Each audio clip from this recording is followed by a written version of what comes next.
गाळमुक्त धरण योजनेतील कथित भ्रष्टाचाराची उच्चस्तरीय चौकशी करण्याची मागणी. मनसे विद्यार्थी सेना अध्यक्ष अभिजित नानवटकर यांचे जिल्हा अधिकाऱ्यांना निवेदन.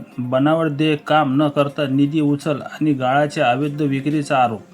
महाराष्ट्र शासनाच्या गाळमुक्त धरण व गाळयुक्त शिवार योजनेअंतर्गत यवतमाळ जिल्ह्यात झालेल्या कथित भ्रष्टाचार, बनावट देयक, प्रत्यक्ष काम न करता निधीची उचल, माहिती लपविणे तसेच धरणातील गाळाच्या अवैध विक्री प्रकरणी सखोल चौकशी करून दोषींवर फौजदारी कारवाई करण्यात यावी अशी मागणी महाराष्ट्र नवनिर्माण विद्यार्थी सेनेचे अध्यक्ष अभिजित नानवटकर यांनी जिल्हाधिकारी यवतमाळ यांच्याकडे निवेदनाद्वारे केली आहे.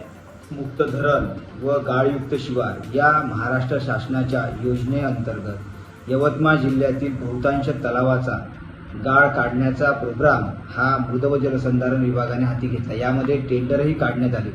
संबंधित संस्थेला या कामाचे टेंडर देण्यात आले. या संस्थेंनी यवतमाळ जिल्ह्यातील बहुतांश तलावातील गाळ हा शेतकऱ्यांना न देता ज्या गावातील वीटभट्टी मालकांना परस्पर विकलेला आहे.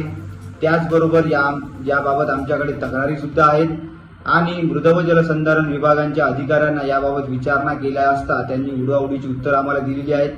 आमच्याकडे याबाबत पुरावे आहेत की यवतमाळ जिल्ह्यातल्या काही तलावांमध्ये कुठल्याही प्रकारचा गाळ न काढता त्या तलावाचे बिलं काढण्यात आलेले आहेत संबंधित संस्थेचे.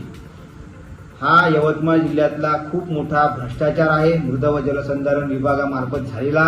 यामध्ये यवतमाळ जिल्ह्यातील काही अधिकारी देखील यात सामील आहेत, काही कंत्राटदार सामील आहेत, काही संस्था चालक त्याच्यात सामील आहेत.